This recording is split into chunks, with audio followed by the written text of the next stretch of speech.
Queria aproveitar que o senhor falou sobre segurança pública ou insegurança. Há uma expectativa de que o nome para vice venha, né, de alguém mais combativo nesse sentido. Já tem alguma definição? Depois eu queria me aprofundar um pouco mais nas propostas em relação à segurança, ao combate às facções também. Olha, tem umas ideias nessa linha sim, tá? Eu não sei como é que você soube. Tem umas pessoas que eu tô conversando, mas ainda não posso revelar a minha fofoca aqui. Mas são pessoas ligadas à segurança? Tem duas pessoas muito importantes nessa... Não posso contar. Mas teria que ser do seu partido pela lógica. Quem disse? Pela lógica da nossa conversa. Agora em terceiro tem outros partidos vindo conversar. Não sou mais tão feio no baile. Mas eu estou sozinho. Mas aí já aceita, dependendo... Dependendo, eu aceito. Dependendo da qualidade da pessoa. Seja bem-vindo, muito bom dia. Muito bom dia a todos vocês, a todos os espectadores. Muito obrigado pela oportunidade de estar aqui trocando ideia. Vai ser um prazer. Vai ser um prazer e os seus fãs aqui nas nossas redes sociais estão bombando desde a madrugada. Barulhentos pra caramba. Não, e é verdade, eu acordei, aí eu fui dar uma olhadinha, né? Tava já aparecendo TMC.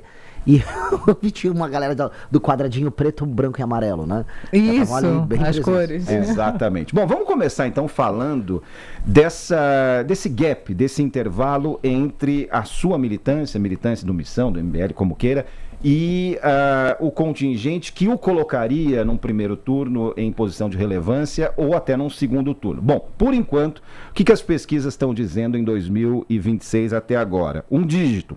4, 6, 8 até de Renan Santos nas pesquisas. Como pular para 2 dígitos? Como sair da bolha, fazer o eleitor e eleitora te colocar num eventual segundo turno? Essa é a discussão que eu tenho com o meu time, porque basicamente se eu chegar a 2 dígitos, eu estou completamente no jogo para ir pro segundo turno. Há agora, ainda mais depois dos recentes escândalos envolvendo o Flávio Bolsonaro, a ideia de que os Bolsonaro, né, através do Flávio, não podem vencer o Lula no segundo turno. Inclusive vazou, através de uma concorrente de vocês, um tracking de um instituto. Não é bom ficar citando institutos, eles ficam bravos quando eu falo de trackings, mas mostrando o Lula no segundo turno 7 pontos à frente do Flávio. Isso se torna uma quase impossibilidade, portanto aquele efeito manada que eles querem ter, avisando, nem adianta votar em quem tá em terceiro, em quem tá em quarto, me põe no segundo turno que eu ganho, já não dá pra fazer. Ou seja, o Flávio é uma certeza de derrota pro Lula. Portanto, aquele que estiver em terceiro mostrando viabilidade, tem grandes chances de ir pro segundo turno. E hoje eu tô na melhor posição para isso. A principal pesquisa, eu posso definir isso aqui para vocês, é a Atlas. E por que a Atlas? Porque ela faz a coleta digital, é o método mais moderno de coleta hoje. E eles acertaram as eleições mais difíceis de se acertar no mundo hoje. Acertaram a Hungria é um regime fechado. Elas conseguiram acertaram a Argentina, acertaram o Chile, acertaram os Estados Unidos. E ela tá fazendo coleta agora, inclusive. E a Atlas me coloca confortavelmente na terceira posição, sempre uma trajetória de subida. Espero que eu suba agora na próxima que vai sair. E aí eu conseguindo, e esse é meu plano, até o início das eleições bater 10%, indo até os debates, eu acho que eu começaria a fazer alguma baguncinha para ir para o segundo turno. Participa dos debates, isso é um compromisso. Estou convidado. Agora, vocês devem ter visto que o nosso querido Flávio não quer que eu vá, né? Você está se colocando aí nos debates, é claro, mas o Flávio Bolsonaro colocou impedimento. Esse limite. Se você for para os debates, Flávio Bolsonaro não irá. Por quê? O que tem aí nos bastidores? É medo. O Flávio não é um sujeito muito inteligente. O Flávio tem um histórico muito ruim, né? Enquanto eu estava caminhando a pé até Brasília para derrubar Dilma Rousseff, o Flávio estava fazendo, vamos dizer... vamos colocar aqui, ele estava recebendo doações dos seus próprios funcionários, né, através de um amigo dele, Queiroz. Não tinha nada de errado nisso, apenas eram doações, eles eram muito generosos, davam 80% do salário para ele, e ele cuidava de pegar esse salário em dinheiro, levava para a loja da Copenhagen dele e comprava muitos chocolates ali, e aí a contabilidade era bem administrada nesses termos. Então, é um cara que, assim, tem um histórico muito podre. O que saiu agora recentemente dele mostra uma relação muito próxima dele com o Vorcaro. Ninguém financia um filme B, vamos falar a verdade, aquele filme que estão fazendo do pai dele, um filme B, com 134 milhões, desculpa. Já foi demonstrado que a empresa que recebia o dinheiro, ela comprou uma casa no Texas, curiosamente habitada pelo irmão dele. Então, a gente falar que ele teria condições de me encontrar num debate, realmente é meio viagem, ele não gostaria não.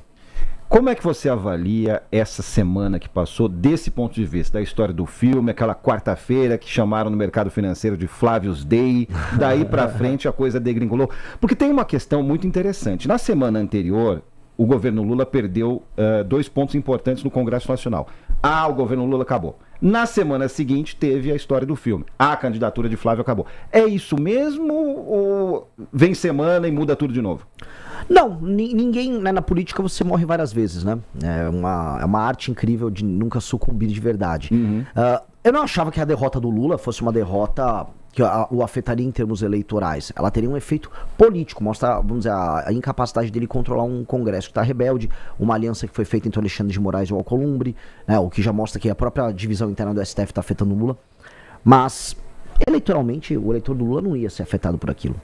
Agora, eleitoralmente, vamos dizer, a pessoa que vota no Flávio, uma parte dela, sim. Porque uma coisa é antipetismo, outra coisa é o bolsonarismo. Todo bolsonarista é antipetista, mas nem todo antipetista é bolsonarista. E tem muitas pessoas que se apegam a uma agenda ética. Tem muitas pessoas que já estavam assim, eu vou ter que empurrar esse Flávio ladeira acima, né?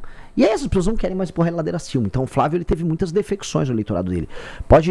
As próximas pesquisas vão trazer eleitorado urbano, eleitorado feminino e urbano. As pessoas com um pouco mais de escolaridade, essas pessoas vão pular fora do Flávio.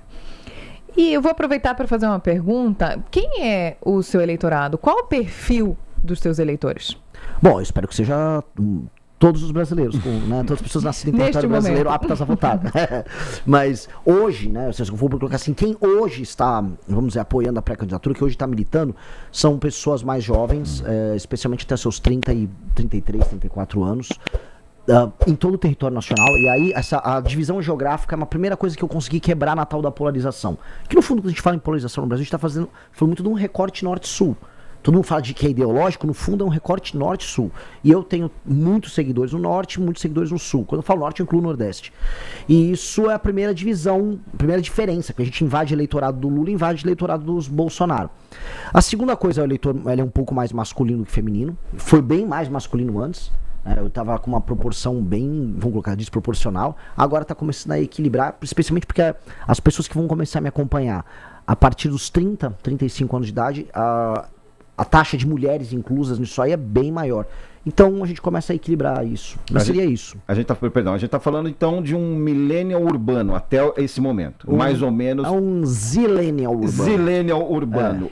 Por quais caminhos o Renan Santos vai bater na porta dessas pessoas que não fazem parte hoje, maio, né? A partir de hoje, dessa configuração desse perfil? A real, eu não vou mudar nada. Porque a mensagem, se eu apresentar, e eu já fiz esse teste, se eu apresentar a minha mensagem com o rosto de um político conhecido que essa pessoa gosta, ela vai falar, nossa, tá perfeita a mensagem.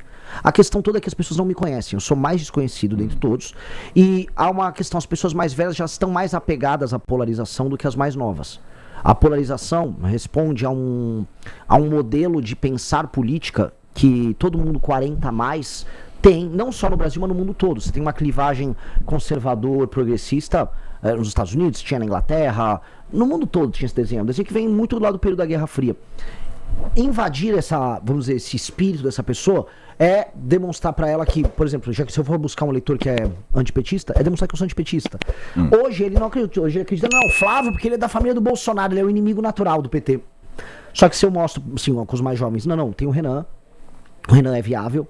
Aí ele começa a me dar espaço. Eu tenho que crescer com o público que eu tenho, pro mais velho olhar e falar, não, esse cara eu vou dar uma chance. Mas aí tem uma questão que é até tradicional aqui no nosso país. Eu entendo que com o seu discurso disruptivo você acredite que isso possa ser mudado. Mas o senhor disputa a presidência da República, ou vai disputar, pretende disputar, sem nunca ter exercido um cargo eletivo. O nosso país é complexo, tem crise econômica, crise institucional, pressão institucional. Existe uma necessidade permanente de articulação política. Então, como é que dá para convencer um eleitor que alguém sem experiência prática na política de gestão pública ou de mandato tem preparo para governar o país? Bom, a gente pode começar com um exemplo contrário. A Dilma Rousseff tinha grande experiência política e ela caiu, foi uma péssima governante. A gente pode trazer inúmeros exemplos de boas gestões que foram feitas por pessoas que não tinham experiência e de más gestões por pessoas que tinham experiência. E o contrário também. Não é isso, no fundo, que determina nem o sucesso de uma liderança política, nem o insucesso dela. Se você está cercado de boas lideranças, se você é em si uma liderança natural, se você é firme nos seus propósitos, trabalha bastante, a tendência é que você consiga fazer as coisas bem feitas em qualquer área humana. E eu acho que eu farei isso, porque eu já sou um líder político firme há 12 anos, lidero o maior movimento político do Brasil, sou hoje presidente do meu próprio partido. Então, dando um exemplo aqui, eu estou concorrendo contra Zema, Caiado e Flávio. O Flávio tentou montar um partido político junto com o pai dele, ele fracassou, eu não. O Zema foi atacado, após ter uma opinião sobre o Flávio, pelo próprio partido. O partido dele, né, em diversos estados, soltou nota contra ele. Eu não, o meu partido me apoiou, porque eu sou líder. O Caiado não pode pegar um avião, sair de Goiânia e ir pro Rio de Janeiro pra falar, sou candidato ao governo. Ele não é líder de nada, o partido dele, que é do Kassab, tá fazendo campanha pro Lula na maior parte dos estados. Então, né, do que serviu a experiência deles? Se o básico do básico do básico é entrar numa guerra com o exército, eles não têm. Então, a experiência administrativa acaba sendo condicionada à experiência política e à sua capacidade de ser líder. E nesse sentido eu estou alguns passos na frente de todos eles. Excelente referência que você trouxe na questão da Dilma Rousseff, porque a Dilma Rousseff ela é eleita, endeusada inclusive por parte do empresariado brasileiro, numa grande onda positiva do petismo, mas ela acaba caindo. E muito se diz, né, que ela cai por quê? Porque ela não consegue viver o dia a dia do nosso presidencialismo de coalizão, que é essa relação muito peculiar, para não falar outra coisa, da presidência da República com o Congresso Nacional. Qual que é a sua visão, qual que é a visão do Missão a respeito disso? Bom, esse aqui para mim é o tema mais importante do Brasil. E quem resolver isso, e não é só resolver ter governabilidade, é resolver os instrumentos que fazem com que um grupo de bandidos sem nenhum interesse nacional estejam o tempo todo compondo e mandando nos governos. Quem resolver isso, resolve o Brasil. Tá? Então, eu tenho um livro publicado agora, o livro amarelo, que é o livro de propostas do partido, em que a gente traz o que a gente chama de lei de responsabilidade gerencial. E se eu puder me estender um pouquinho mais nessa resposta, é bem importante, porque para entender isso, a gente tem um modelo no Brasil, que é o tal do presidencialismo de coalizão, que faz com que o presidente da República, mesmo vencendo a eleição, ele é obrigado a ganhar uma segunda eleição, que é a composição do governo. Em países parlamentaristas, ao formar um primeiro-ministro, você consegue já ter a maioria, porque você só é primeiro-ministro da maioria no parlamento. No nosso modelo, não, é um modelo esquizofrênico, maluco, que um presidente tenha, vamos dizer, 50% mais um dos votos, e não obstante, ele não consegue governar. Então, um modelo que não é funcional, é um dos modelos mais estúpidos que tem. E do outro lado, nós temos uma coisa que é bem brasileira, tipo uma jabuticaba, que é o centrão, que é o político que é eleito comprando votos eleitores. E sim, assim, não é um exagero que eu tô falando, o voto é comprado e a compra acontece ou no momento da eleição ou durante o mandato do político. E com base nisso, ele precisa o tempo todo ter um caixa 2, uma operação de dinheiro que fique rodando para ele ficar municiando a troca de favores dele com o eleitor, com seus prefeitos e vereadores. E aí esse deputado federal, que não tem compromisso com nenhum tipo de ideia, com nenhum tipo de visão de Brasil, ele fica apenas colocando uma faca no pescoço do presidente em questão para aderir ao governo mediante troca de favores. Este é o grande problema, que a Dilma não soube lidar, que na verdade ninguém sabe lidar. Muita gente tenta resolver isso aqui no topo. O correto é a gente resolver na base. E resolver na base como? Entender o que faz um deputado tão canalha assim ser eleito. E essa é a questão que a gente precisa mudar. As pessoas vendem o voto para os políticos porque elas são muito pobres e muito dependentes na base. E os políticos não entregam nenhum tipo de melhoria. E mais, hoje um prefeito é apenas um instrumento de, vamos dizer, de guarda das emendas que são enviadas pelo deputado. Nós vamos inverter a pirâmide. E qual é a ideia? Nós vamos fazer os prefeitos para receber qualquer emenda e para receber inclusive o fundo de participação dos municípios, o FPM, terem que ter desempenhos indicadores. Assim, por exemplo, se eu não aumentar a taxa de cobertura de esgoto, se não aumentar o ranking do SAEB, se não melhorar a fila nas suas UBSs, você não recebe dinheiro. Vai um comissário do governo federal e não recebe dinheiro. Então, para obrigar eles. Se o prefeito não cumpre as metas, o prefeito fica inelegível. E aí ele não pode participar da eleição. E aí, a parte de incentivo é, se o prefeito vai bem e cumpre as metas, aí sim o seu partido recebe o fundo partidário. Por quê?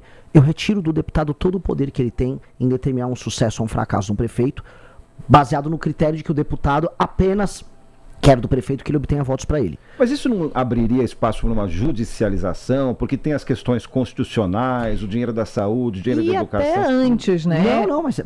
Claro, pode... É justamente obedecer a Constituição. O dinheiro vai para o município. Só que a forma como o dinheiro é entregue, a velocidade que ele é entregue, é mediante a aplicação de políticas públicas. Hoje o prefeito recebe dinheiro e larga. E faz o que ele precisa fazer. Ele não está nem um pouco compromissado com as metas. Agora, Renan, todas essas mudanças que são profundas que você propõe, né, no funcionamento do Estado, elas dependem, na prática, do Congresso, dependem de negociação dependem de maioria, de PEC, de articulação, o que for. Para cada uma dessas específicas tem um andamento, um processo específico. Eu queria entender como é que o senhor aprovaria essas mudanças sem entrar justamente na lógica das alianças, das concessões políticas que o senhor critica tão duramente e que é um propósito do seu partido. Bom, eu vou ser brutalmente honesto. Todo mundo sabe, quem é eleitor meu, quem nos acompanha, que eu não tenho grandes ilusões sobre a classe política brasileira e tampouco sobre o eleitor brasileiro. Haverá um monte de ladrão querendo fazer negociações sujas comigo, porque o eleitor vai votar no monte de ladrão. E tá dado.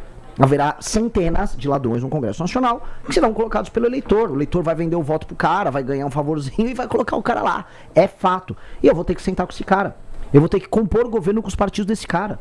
Eu não estou com ilusões, eu não vou conseguir governar nesse modelo atual e não vou conseguir até alterar as regras do jogo que fazem com que esse ladrão chegue lá sem antes sentar com ele. E é, infelizmente, vamos dizer, consequência do modelo democrático nosso. Eu vou fazer um governo de composição. O que eu não vou compor na base da grana e da troca de favores financeiros. O único lucro que a pessoa poderá ter comigo, que o deputado vai ter e o partido, é o lucro político. O que é o lucro político? Se eu apresentar uma política pública funcional no estado daquele deputado, eu vou lá e vou fazer ele ter o lucro político. Ele desfrutar da vitória comigo. Natural. Um exemplo. A gente vai fazer um combate muito forte ao crime organizado. Eu vou lá no Ceará libertar a cidade de Santa Quitéria que está com o Comando Vermelho. Vou chamar os deputados do Ceará. Venha, levem um lucro político comigo. Agora, lucro fiduciário, grana, não vai rolar. Não vai rolar. Isso não vai rolar. E aí vou ter impasse. Se eles quiserem ir pra guerra com isso, eu vou pra guerra com eles também. Inclusive, me alio com quem não imaginam. Vou dar um exemplo. Flávio Dino, que é do campo político oposto ao meu, ele está fazendo um trabalho sério de fiscalização com emendas. Pois bem, eu vou apoiar o Flávio Dino. Vamos pra cima. Vamos apoiar a Polícia Federal e vamos pra cima de quem tá desviando emenda. Se o Congresso quiser ter o lucro político das boas políticas do meu governo, bora, compõe o governo com todo mundo. Se o Congresso quiser me achacar, vou chamar o Flávio Dino e aí eles vão se ver com as emendas que eles roubaram. Ponto. Sem discussão. Frase, vou fazer um governo de composição. Então eu quero desenvolver, explorar mais um pouco essa frase que você acabou de trazer. Você deu um exemplo, Flávio Dino, nesse caso específico das emendas. Quem você enxerga hoje, nomes e legendas, que poderia, em alguns aspectos determinados, fazer parte de um governo de composição do Missão a partir de 2027. Por exemplo, Tereza Cristina, ela é de um partido Centrão. Não teria problema nenhum em ter uma Tereza Cristina, que é de um partido Centrão, participando no governo meu. O ex-governador do Espírito Santo, Paulo Artung, foi um governador sério, é de partido Centrão, não teria problema nenhum de ter uma composição com ele.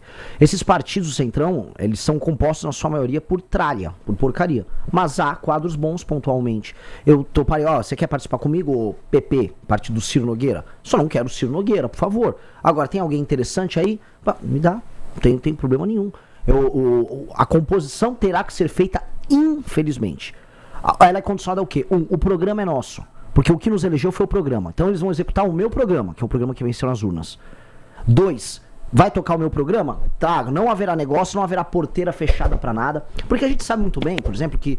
Como é que funciona esse jogo? Um cara pede um ministério e ele acha que o ministério é um feudo em que ele fará negócios. E é ali que surge a grande corrupção. O ministério, ele tem autarquias ligadas a ele vai ter empresas públicas ligadas a ele tem orçamento, ele consegue administrar eventualmente o envio de um recurso pra uma área aqui, outra ali. E é ali que vai rolando a roubalheira. Não vai rolar. As empresas públicas, as autarquias, as políticas públicas, elas vão ser tocadas por técnicos nossos, e o partido que vai compor, ele vai compor aquele governo baseado na ideia de que ele vai ter o lucro político conosco. Só isso. Ponto. Queria aproveitar que o senhor falou sobre segurança pública ou insegurança. Há uma expectativa de que o nome para vice venha, né, de alguém mais combativo nesse sentido. Já tem alguma definição? Depois eu queria me aprofundar um pouco mais nas propostas em relação à segurança, ao combate às facções também. Olha, tem umas ideias nessa linha sim, tá? Não sei como é que você soube. Tem umas pessoas que eu tô conversando, mas ainda não posso revelar a minha fofoca aqui. Mas são pessoas ligadas à segurança? Tem 2 pessoas muito seu importantes partido? nessa... Não posso contar. Mas teria que ser do seu partido pela lógica. Quem disse? Pela lógica da nossa conversa. Agora em terceiro tem outros partidos vindo conversar. Não sou mais tão feio no baile. Mas eu estou sozinho. Mas aí já aceita, dependendo... Dependendo, eu aceito. Dependendo da qualidade da pessoa. Eu volto a falar, quando eu fiz o impeachment da Dilma Rousseff, eu tive que conversar com todo mundo. Eu não tenho problema em conversar com ninguém. o fato de, o Renan é antissistema, o que significa? Eu vou botar fogo, jogar lá no Palácio do Planalto e botar fogo nele? Não vou. Eu vou fazer um governo revolucionário. Eu sou um reformador. E eu fico feliz se pessoas de outros partidos aderirem ao meu projeto. O que eu vou fazer é aderir ao projeto dos outros. Virar um presidente que não tem rumo, que, como todos esses últimos. Que basicamente não. Se for explicar qual é o tema do governo do Lula, qual é o tema do governo do Bolsonaro, ninguém sabe dizer. Não há uma. Né, não há uma linha. O nosso teria uma linha. E esses nomes são nomes mais conhecidos? Não posso entregar fofoca agora. Mas é pra isso que a gente tá aqui. Então aí me estrago minhas negociações, assim, mas o que eu posso falar pra vocês já que você foi a primeira a depreender, começar a deduzir isso, me convidem novamente que aí eu trago a informação no momento certo. Tá certo. Aqui no programa, nem então vai ser em primeira mão aqui. Trarei em primeira mão pra vocês. Atenção, redes sociais, atenção Seus fãs estão aqui. Atenção, fãs. Meus fãs estão testemunhando. Tem alguns aí já? Estão todos aqui, ó. Ótimo. Pode ver. Um abraço pra eles. Então, já que a gente não pode falar de nomes, vamos falar então de linha. Qual que é a linha na gaveta segurança pública da sua proposta? Imposição da lei e da ordem num país que optou pelo caos nos últimos 30 anos. Houve uma opção política do Brasil pelo caos. E essa opção se deu como uma espécie de um trauma que a gente teve das violações de direitos humanos no período da ditadura militar. A gente teve um período em que houve violações, portanto, não só o legislador, mas a academia na área de direito. Eu fiz faculdade de direito lá na USP, na Sanfran, então tem toda a coisa dos direitos humanos, violações, aquilo gerou um trauma. E aquele trauma, não só na cabeça do legislador, mas nos juízes e nos aplicadores do direito, fez com que a aplicação dura das punições fosse feita com muitas ressalvas, com muito medo. Mas o Renan Santos não nega, né? Não nega que houve, porque há quem diga que não. Não nego. Pelo amor de Deus, não nego. Não sou terraplanista. O que eu sei é o seguinte, o trauma não pode fundamentar a formulação de novas políticas públicas. Eu não tenho nada a ver com o período da ditadura, entendeu? Eu não torturei ninguém, não tenho nada a ver, eu não estava no DOPS. Então, o que eu tenho que fazer eu sei que existem facções criminosas, eu sei que existem facções que fazem ocupação territorial no Brasil, eu sei que todos os dias dezenas de brasileiros são mortos em disputas por essas facções, e eu quero acabar com isso. E eu tenho que estabelecer a autoridade do território do Estado brasileiro sobre seu próprio território. Isso é premissa de um presidente da República. Aquele que não faz isso está em descumprimento da sua função constitucional. Não só o presidente, mas o governador. Isso, ponto. Para isso, a gente tem que adaptar um código penal que é dos anos 40. Não existia facção criminosa nos anos 40. As nossas leis de execução penal também são muito antigas. Então a gente tem que aumentar as penas, especialmente para crimes violentos. Nós temos que diminuir a quantidade de prerrogativas que certos criminosos têm, como por exemplo a ideia de progressão penal, as saidinhas. Benefícios. Todos esses benefícios. Dosimetria. Exato. E todos eles têm que cumprir as suas penas de maneira integral. Não há progressão de pena para uma pessoa que pegou uma arma e colocou na cabeça de alguém. Até porque aqui no Brasil a gente naturalizou tanta violência que a gente considera às vezes natural. Não, ele apontou uma arma para mim, roubou o celular, mas ele não atirou. Então tá tudo bem. Num país sério, aquele cara pega 30 anos só porque apontou uma arma. Ele virou um juiz da tua vida, ele decide se vive ou morre. Então, aumento de penas e aplicação de um conceito que já passou até a legislação agora, similar a ele, que é a aplicação do direito penal do inimigo, que estabelece um status especial para membros de facções criminosas, qualificado como inimigo, em que certas prerrogativas deles são reduzidas, eles passam a ter presunção de culpa e não presunção de inocência, e aí o Estado pode ir para cima para destruir eles, que é o que eu quero fazer. Eu quero em 1 ano eliminar as ocupações territoriais no Brasil. Ocupação territorial no Brasil, o presidente da República tem que derrubar em 1 ano. Não pode existir bairro ou cidade no Brasil tomada por facção. Morro, comunidade, Porto Santos, fronteira. Para isso o senhor precisaria da colaboração de governador, de prefeitos. Mas a beleza de ser presidente é assim, se ele não quiser colaborar, eu boto um estado de defesa no estado dele e eu faço com a polícia. Que é o meu problema com o governador do Ceará que me processou. Quer colaborar, mano? Vamos colaborar, né?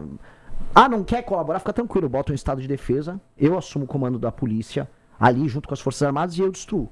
Eu vou fazer em colaboração. Quem não quiser colaborar, aí eu faço em colaboração. Agora, eu queria entrar em um ponto específico da violência, já que o senhor disse que está enfrentando uma certa dificuldade, ou estava com o público feminino, eu queria saber se o senhor vai conseguir responder uma pergunta que está difícil para pré-candidatos, seja a qual cargo for, a responderem de forma muito específica, que é violência contra a mulher.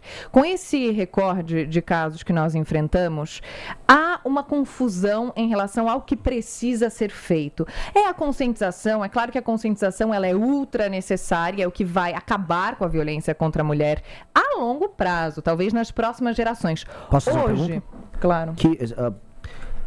A conscientização acabaria com a violência? Então, quando você cria ou quando você melhora a educação e a conscientização sobre como os homens ou meninos têm que tratar, encarar as relações, toda essa estrutura patriarcal, você evita episódios de violência. Essa pergunta tem uma resposta já. Se eu estou entendendo Eu bem. acho que não, viu? O que muda é lógico, assim, o que uma lógica punitivista. É óbvio, o que para uma pessoa violenta é a força maior. Mas são duas coisas que andam em paralelo, não? Elas podem entrar em paralelo, mas a pessoa que comete o crime violento no Brasil, em geral, é uma pessoa que tem a certeza da impunidade.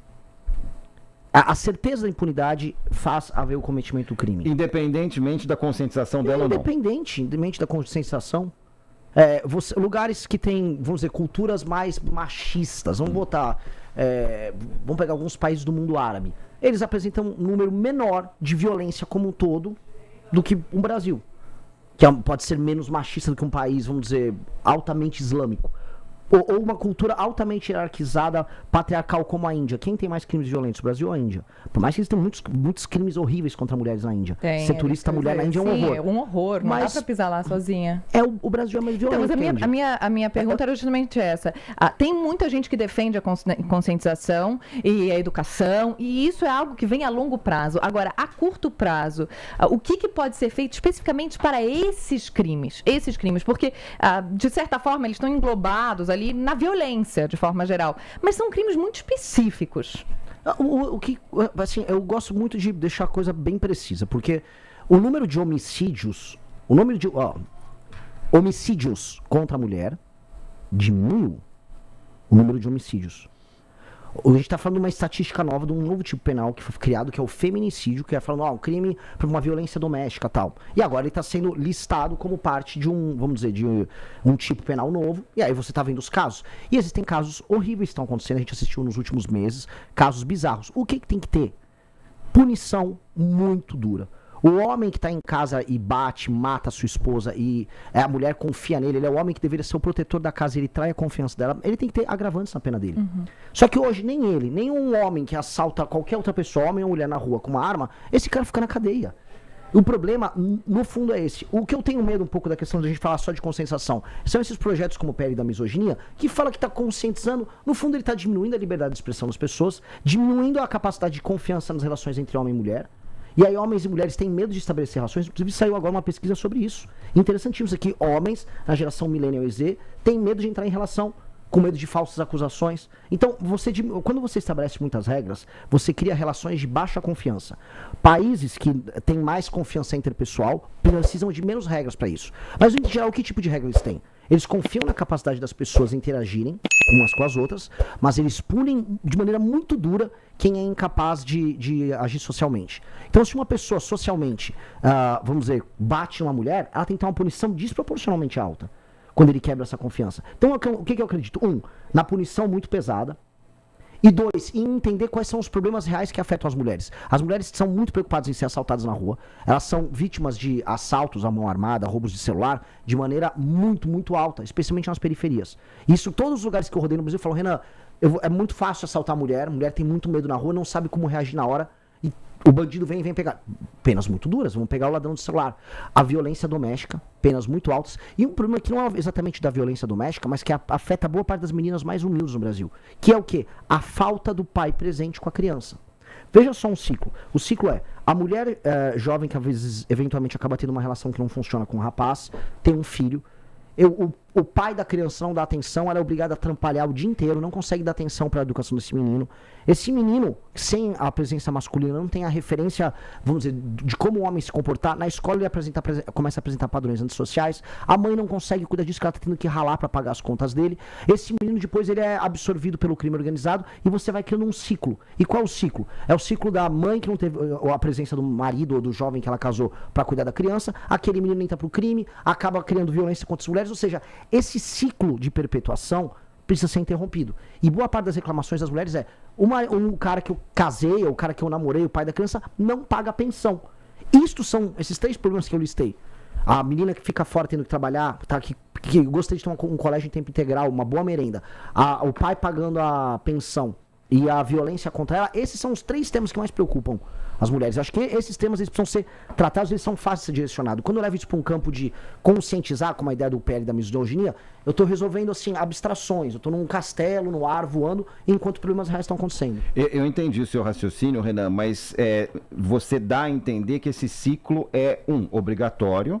Pode não ser, esse ciclo... Não, nunca é obrigatório, nunca é até obrigatório. minoritário. Mas a incidência é maior com pessoas mais humildes. Perfeito. E a falta de referência que uma mãe... Vamos colocar aqui, usar essa expressão mesmo. Uma mãe solteira, então, ela não pode ser uma referência positiva. Deixa eu só entender isso. Não foi isso que eu falei. Tá certo, não, só para entender isso. Não, o que eu tô falando é o seguinte. Nos lugares mais humildes, essa moça que acaba tendo uma relação que não funciona, a maior reclamação dela é o pai da criança que não paga a pensão. E não está presente. Perfeito. E o que as estatísticas mostram? Que a não presença do pai tem um dano para ela, para a criança e para a sociedade colossal. Porque aquele menino apresenta notas piores nas escolas e a chance desse menino cair no crime organizado ou cometer delitos é maior do que o menino que teve a presença paterna. Por exemplo, portanto, o maior dano à vida dessa mulher jovem que teve uma criança, que em geral vai estar mais presente nas periferias e nas cidades menores, é a ausência e o desinteresse masculino no filho que ele teve. E este é um problema que nós precisamos endereçar. Esse é um dos maiores problemas brasileiros, as pessoas têm vergonha de falar dele. E esse é o maior problema que atinge as mulheres no geral. Esse é um problema gigantesco, porque é uma mulher que tá ralando, tá trabalhando, tá pegando um ônibus, vai pagar as contas da criança, não conta com o suporte masculino e acaba sofrendo as consequências desse problema. Agora eu queria falar um pouco sobre esses últimos 12 anos dos seus e do MBL. O senhor já disse que o Lula voltou ao poder depois de erros dos Bolsonaro, de família Bolsonaro, do Jair Bolsonaro, mas o MBL ajudou diretamente a construir o bolsonarismo lá atrás. Qual a sua responsabilidade nisso e o que o senhor faria diferente nesses últimos anos? É muito difícil, porque se me perguntasse em 2016 se eu tava errando na forma como eu tava enfrentando o PT, à época eu não tinha ideia, porque era tudo muito novo pra gente. O MBL inaugurou a política de redes sociais no Brasil. A gente não sabia que aquilo ia dar na vitória do Bolsonaro. Mas hoje o senhor acha que errou? Não, eu não consigo imaginar que eu errei se eu imaginar que eu não teria outra categoria de pensamento à época. Eu não conseguia pensar assim, nossa, o que eu tô fazendo aqui vai gerar um Bolsonaro. Um exemplo. As pessoas iam nas ruas, nas manifestações que eu chamava em 2016, falar que a gente não tem bandido de estimação, quem tem é o PT. Ora. Anos depois, boa parte daquelas pessoas que estavam comigo nas ruas na Paulista estão aqui falando, não, mas o Flávio só tá fazendo um filme. Aquelas pessoas se tornaram tudo aquilo que elas criticavam.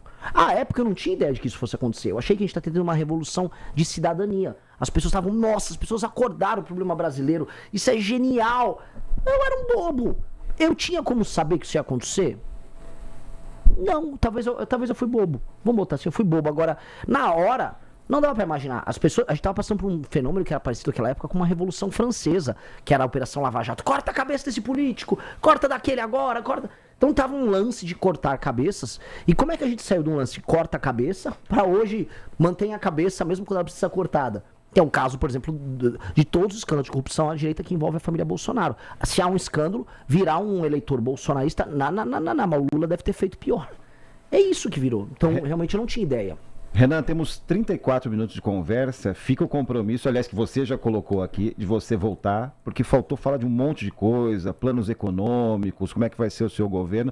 Avisa lá sua turma das redes sociais, então, que você vai voltar aqui. Aliás, por falar em redes sociais, a íntegra dessa entrevista vai estar daqui a pouquinho no YouTube, os cortes nas nossas redes sociais também, e fica aqui o agradecimento pela sua visita aqui, Renan Santos. E também o reforço da sua promessa. Nome de vice será aqui, pode ser em off, a gente pode ir conversando até lá. A gente no corredor, aqui no café. Exatamente, mas será aqui na TMC. Muito obrigada, agora espaço para as suas considerações finais. Fala, meus queridos, aqui quem fala é o Alan do canal Inevitável Cortes, e no meu segundo mês postando cortes aqui no YouTube de figuras do Partido Missão e do MBL, eu faturei cerca de 25 mil reais ou um pouquinho mais de 4 mil dólares. E se você tem interesse em estar criando seu próprio canal de cortes, eu preparei um treinamento 100% focado, mostrando o passo a passo para você estar conseguindo fazer seus cortes de figuras do Partido Missão e do MBL. Para acessar o treinamento é só clicar no primeiro link da descrição ou ler o QR Code que está aparecendo aqui no meio da tela agora. E se você gostou desse vídeo, não se esqueça de deixar o like e se inscrever no canal. Te vejo no próximo vídeo.